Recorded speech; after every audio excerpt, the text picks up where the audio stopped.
kami yang berjudul Gerak Oscilasi Sederhana. Perkenalkan, nama saya Nafriani.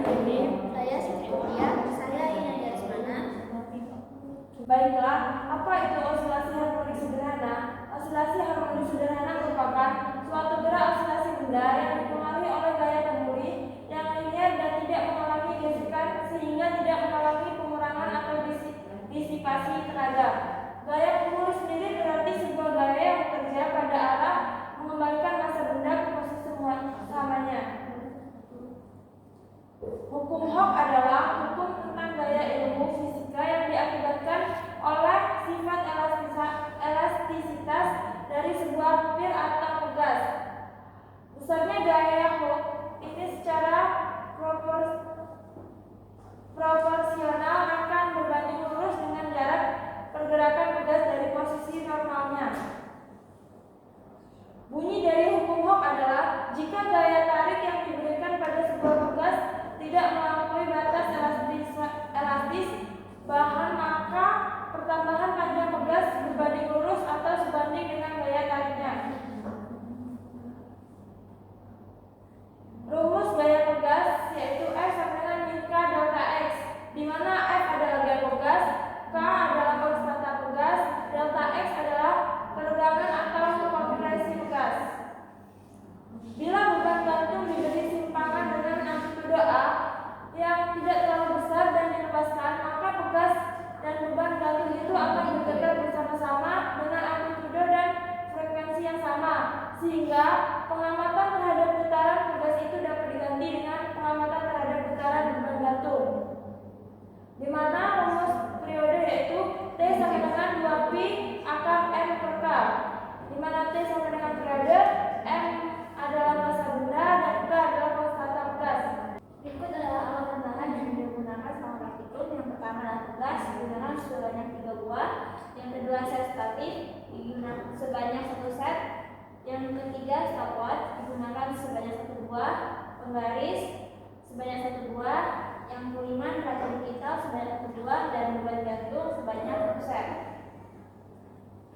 Prosedur percobaannya: untuk percobaan yang pertama adalah menentukan harga konstanta pegas tunggal, yaitu yang pertama pilih salah satu pegas yang telah disediakan, timbang massa pegas, perhatikan posisi skala neraca sebelum penimbangan dilakukan, usahakan tidak terjadi kesalahan penolak. Yang kedua, gantungkan penggaris bersama pegas pada statik, usahakan pegas tidak bersinggungan dengan penggaris. Cara yang ketiga, ukur dan catat panjang awalnya ketika belum dibebani, usahakan hindari kesalahan penolak. Yang keempat, bebani pegas dengan beban gantung yang telah diketahui masanya. Perhatikan beban gantung dalam keadaan bersih, ukur dan catat massa beban gantung dan panjang pegas pada keadaan ini. Cara yang kelima, tarik ke bawah atau dalam kondisi beban gantung itu sekitar 1 cm atau sedikit pelan-pelan, kemudian lepaskan dan amati getarannya. Yang keenam, amati getaran pada pegas yang telah diberi beban gantung.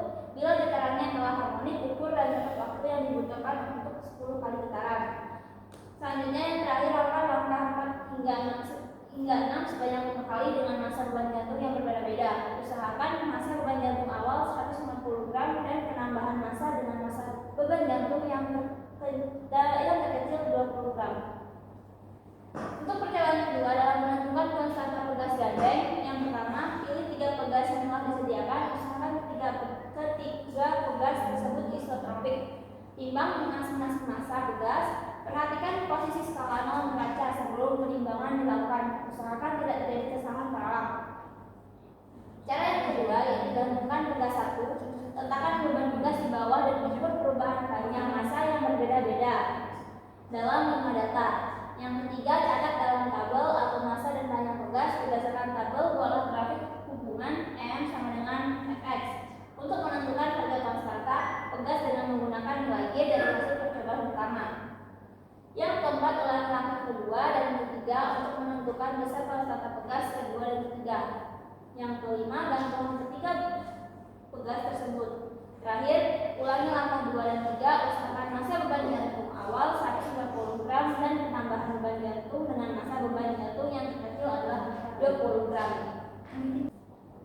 Data yang didapatkan dari hasil praktikum yaitu pada percobaan pertama, masanya 0,15, X2-nya 11,3, X1-nya 5,6, delta S-nya 0,057, W-nya 1,47, min K-nya yaitu 25,26, waktunya 5 sekon, T1-nya 0,47 dan T2-nya 0,5. Data yang kedua didapatkan masa 0,17, X2-nya 12,3, X1-nya 5,6, delta S-nya 0,067, W-nya 1,66, min K-nya sama dengan 24,77, waktunya 5,2 sekon, T1-nya 1,63, T2-nya 0,52. Data yang ketiga didapatkan masa yaitu 0,19, X2-nya 13, X1-nya 5,6, delta S-nya 0,074, W-nya 1,86, min K-nya 25,16, waktunya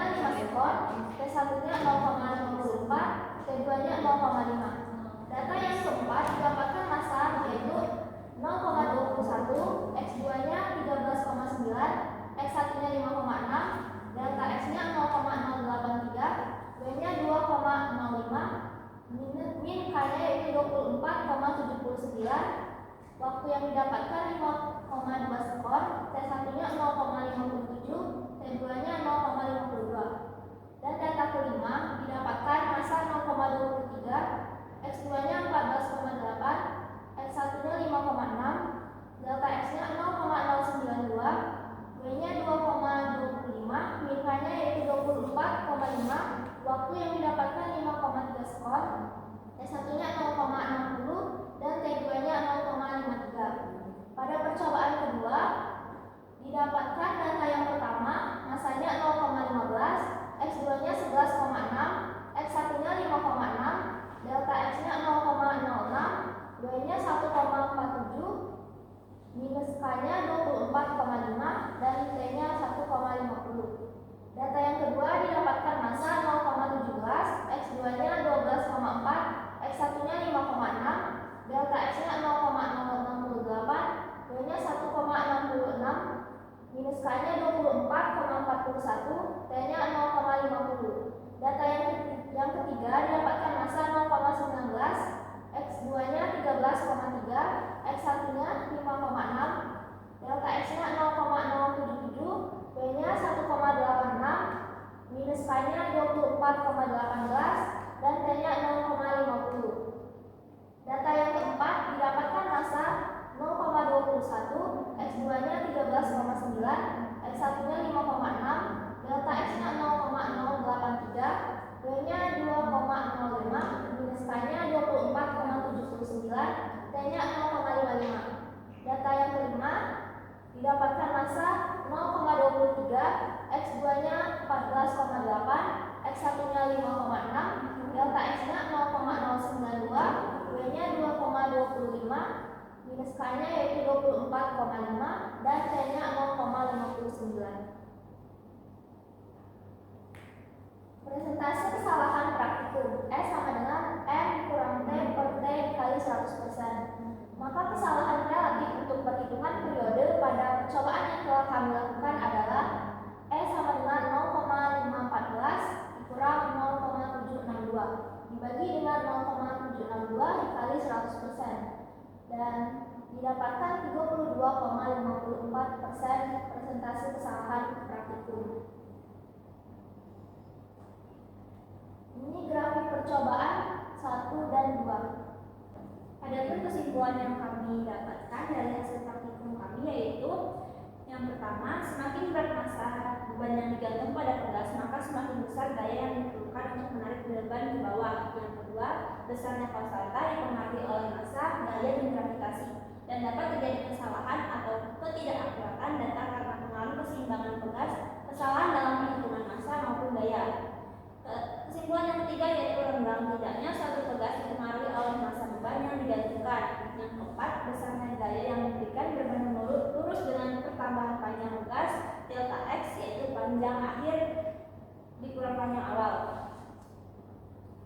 Yang terakhir adalah konstanta pada masing-masing percobaan berbeda-beda karena perbedaan bahan yang digunakan atau tingkat kerenggangan pegas.